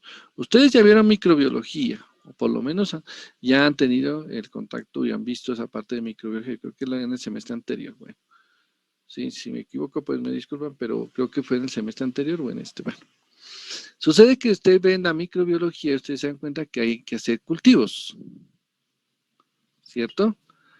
Los cultivos que se hacen tienen una fuente alta en carbohidratos. Pero cuando uno cultiva una especie, un microorganismo, dice, lo voy a cultivar y lo deja en la nevera. ¿Así lo hacemos? No, calor. Lo llevamos al calor, claro que sí. Poner Nosotros como en un medio de crecimiento, como los agares. Sí, y por eso, los agares tienen en este caso, los carbohidratos. Entonces, nuestro moco actúa como si fuera el agar. Ahora, lo que necesitamos es ponerle calor. Nuestro sistema respiratorio está dentro de nuestro tórax, y nuestro tórax, que está internamente, o sea, internamente en el tórax hay calor. Entonces, ya hay calor. Entonces, miren lo que tenemos. Lo tenemos al calor de nuestro cuerpo, que es un calor adecuado para el crecimiento de bacterias, y fuera de eso le estamos dando alimento como el moco. Entonces, cuando las secreciones se acumulan en nuestras vías respiratorias, el objetivo es que no lo hagan, porque donde ellas se queden mucho tiempo ahí, el moco le sirve de alimento a las bacterias y el crecimiento bacteriano va a ser difícil de evitar.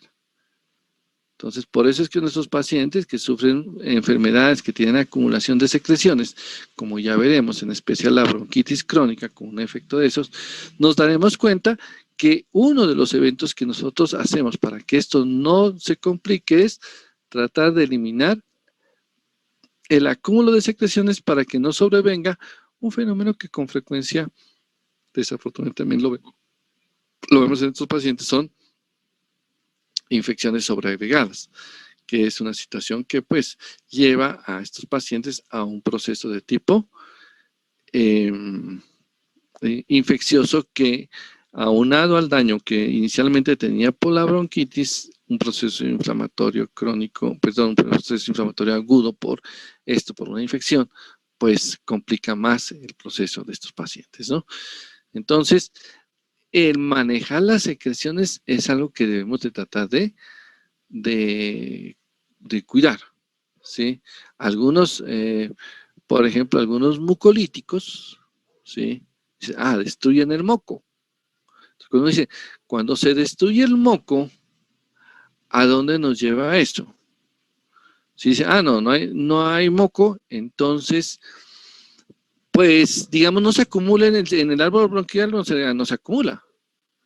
No, listo, entonces el moco en el árbol bronquial no se acumula y por lo tanto no se produce esa acumulación y no se generaría el riesgo de que se infecte. Pero uno dice, listo, esa sería una forma de eliminar, o sea, digo, no, entonces quitemos, usemos mucolítico. ¿Cuál sería el problema de tomar el mucolítico? ¿Qué opinan? ¿Qué se podría dar en estos pacientes? Se resecan mucho las vías respiratorias. La mayor parte de mucolíticos, listo, van a parar las vías respiratorias y de pronto, digamos, alcanzamos a controlar eso. Pero muchos de los mucolíticos nos toca tomarlos. ¿Qué sucede cuando lo tomamos? ¿A dónde va a parar? Al estómago. Exactamente, va a ir a parar al estómago. Y cuando llega al estómago, en ese sitio, ¿qué efecto generaría? Gastritis, pues debe provocar, me imagino. Claro que sí. Entonces, miren que cuando usted dice a un paciente que sufre afecciones pulmonares y le voy a dar un mucolítico, sí, el mucolítico le ayuda a disolver el moco y de pronto a respirar mejor, pero debe ser cuando el paciente tenga el estómago lleno porque ese le va a debilitar el moco que nos está ayudando a proteger nuestro estómago. Entonces, miren que siempre tengo que estar mirando todo el panorama porque de pronto ya el paciente se siente bien de su tos y todo el proceso, pero viene con un dolor de estómago el tenaz porque, claro, le afectamos el moco a nivel del estómago, ¿sí? Y a veces que fuera de esto le damos un antiinflamatorio que le bloquea las prostaglandinas y las prostaglandinas no sirven para formar moco, mejor dicho, la cosa se complicaría aún más. Entonces, miren el contexto de todo el proceso que nosotros desarrollamos en estos pacientes, ¿sí? Entonces, como uno de los elementos claves que, como para iniciar lo que es todo este proceso de infecciones pulmonares que queremos tocar dentro del sistema respiratorio. Entonces, hablemos del primer fenómeno de los procesos de infecciones pulmonares, ¿sí? Aquí, las infecciones pulmonares, y en especial hablando de la neumonía bacteriana, haciendo relación que es un proceso que afecta el parénquima del sistema respiratorio, tenemos en cuenta que esta neumonía, ¿sí? Dice, el parénquima está con infección, ¿sí? El parénquima está infiltrado por bacterias, por polimorfos, es una reacción aguda, ¿sí? Entonces, en ese sentido, tenemos la característica de que cuando esto sucede, tenemos de catalogarlo está dentro de lo que nosotros llamaríamos una bronconeumonía o el otro o una neumonía lobar, ¿sí? Primero que todo, pues antes de detallar cada una de estas, sí, que en últimas ambas son dos formas de neumonía, toca tener claro que el proceso infeccioso puede ser generado por varios microorganismos, no siempre uno solo. De pronto uno puede ser más agresivo que otros, más virulento, y por lo tanto puede ejercer un papel de mayor sintomatología, ¿sí? E incluso puede lograr opacar a los otros. Pero generalmente hay muchos microorganismos que pueden ingresar, pero, como les digo, alguno toma, digámoslo así, como el liderazgo dentro del proceso, ¿sí? Uno de ellos. Listo. El otro elemento es tener en cuenta que en el desarrollo de un proceso infeccioso bacteriano, que es como lo más frecuente que vemos en estos casos, existe, como dice, la virulencia. ¿Qué es virulencia? Capacidad de formar un virus. Es esa capacidad de un microorganismo de infectar, de sobrevivir. Exacto, la capacidad que tiene el microorganismo de hacer daño, sí, de agresividad, de daño.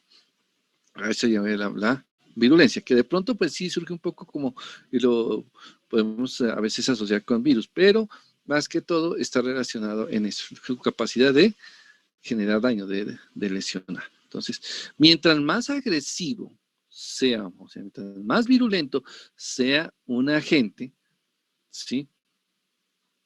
Pues lo podría hacer con cualquier tipo de huésped, ¿sí?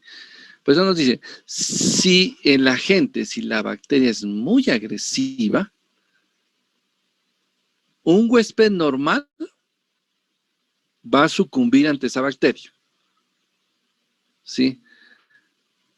Pero si la bacteria no es muy agresiva, la virulencia no es tanta, un huésped con un buen sistema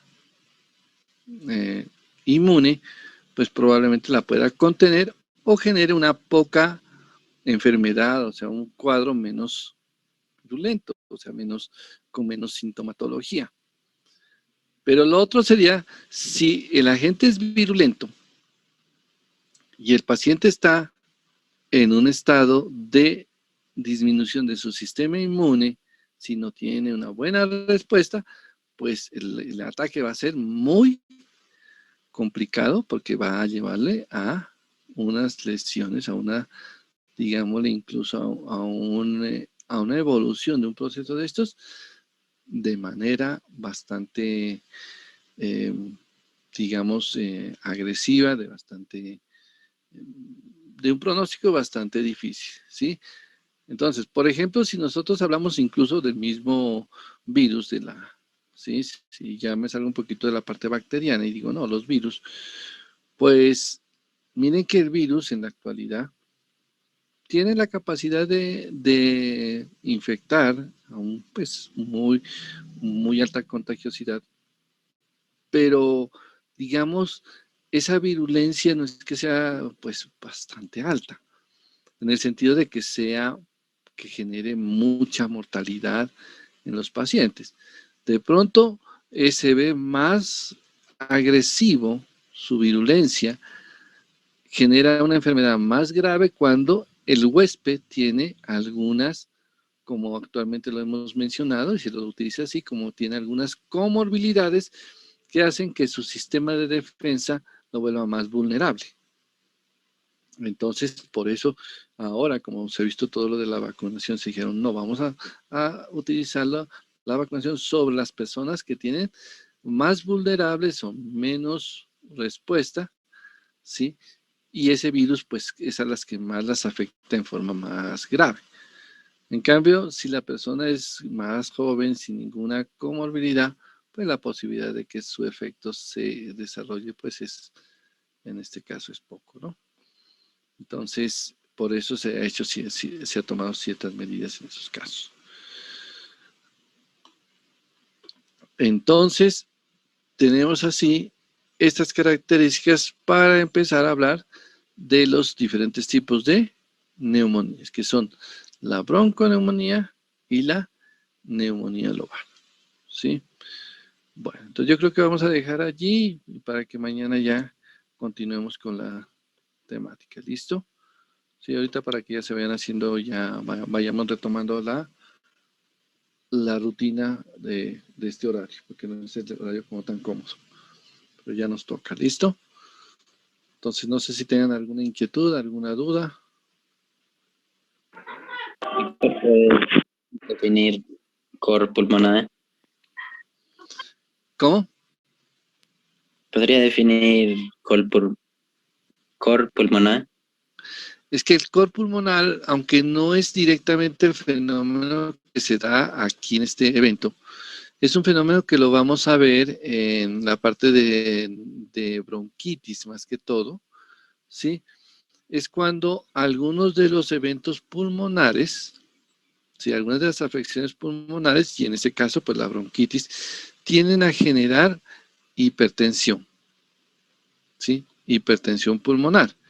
Entonces, si se genera hipertensión pulmonar, ya sea por alguna respuesta sobre los vasos, ya sea por una contracción a nivel de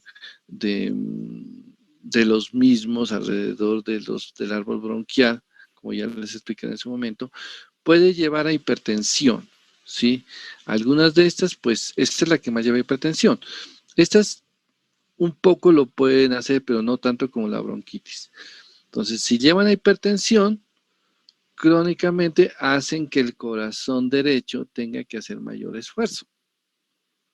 Y cuando lleva a hacer mayor esfuerzo al corazón derecho, lleva a que este corazón, el derecho, llegue a insuficiencia.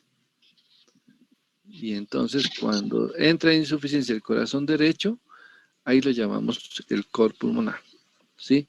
El cual se caracterizaría porque va a ser una disminución de su volumen de salida para la circulación pulmonar, por la situación que ya les comenté, y generaría en forma retrógrada congestión a nivel de hígado y todo el sistema hacia atrás, como lo veíamos en la insuficiencia cardíaca congestiva. Pero en este momento es solamente desde el lado derecho, sin involucrar al lado izquierdo. Doc, yo tenía una preguntita. Pues la tos como tal es mecanismo de defensa siempre. Sí. Pero, por ejemplo, ¿cómo yo hago para diferenciar o para diagnosticar en una urgencia a una disección aórtica? Porque esa me puede causar tos de una infección respiratoria como tal. Y, o sea, las dos me dan dolor de pecho y tos. Y si yo no tengo, digamos, estoy, digamos, en un pueblito, en un rural, ¿qué hago? ¿Y cómo hago para diferenciarlo? ¿Por la presión arterial o qué? Sí, es que primero que todo, la disección aórtica pues es más catastrófica, ¿no? Sí, presenta la presión arterial, como usted dice, sería un evento interesante y fundamental tenerlo en cuenta porque va a haber una caída. Sí, recuerde que esto produce un colapso.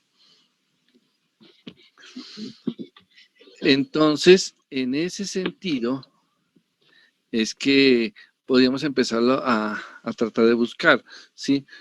Porque ya el otro sería, dice, y bueno, ¿y por qué se produce a nivel pulmonar ese otro evento? Sí, es que como ya es un colapso, la sangre no se mueve, pues ya el fenómeno de tos ya sería una reacción a todo el volumen que trata de, no sé, de buscar una distribución diferente, porque ya a nivel de la aorta hay una alteración que no permite una buena circulación, entonces se va a tratar de distribuir de alguna forma diferente y esto lo llevaría a un evento incluso de algo de edema a nivel pulmonar que terminaría también generando algo de tos, pero no con el efecto hemodinámico que sí lleva en este caso que se lleva o que se desarrolla dentro de la misma disección. Entonces la disección siempre lleva ese efecto hemodinámico. La tos normalmente con el otro, como dice usted, el dolor, pues se ve como aislada de algún fenómeno hemodinámico que ya sería en este caso, se conserva la situación hemodinámica bien, pero la tos es una reacción por el reflejo ocasionado por el estímulo de las secreciones dentro del árbol respiratorio que las trata de evacuar. Ok, Doc, gracias. Uh-huh.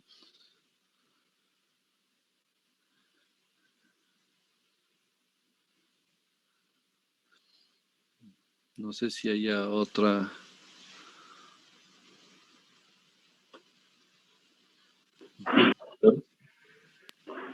Doctor, Sí.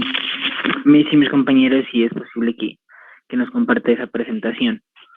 Ah, claro, no, yo sí las comparto. Listo, Sí, vale, muchas gracias. con mucho gusto. Vale. Uh-huh. Doctor, Sí. ¿será que le puedo preguntar algo en privado? Bueno, entonces todavía que los compañeros ya, no sé si alguien más tenga dudas, si no, pues nos veríamos mañana a la misma hora y en el mismo vínculo. Vale, doctor, gracias.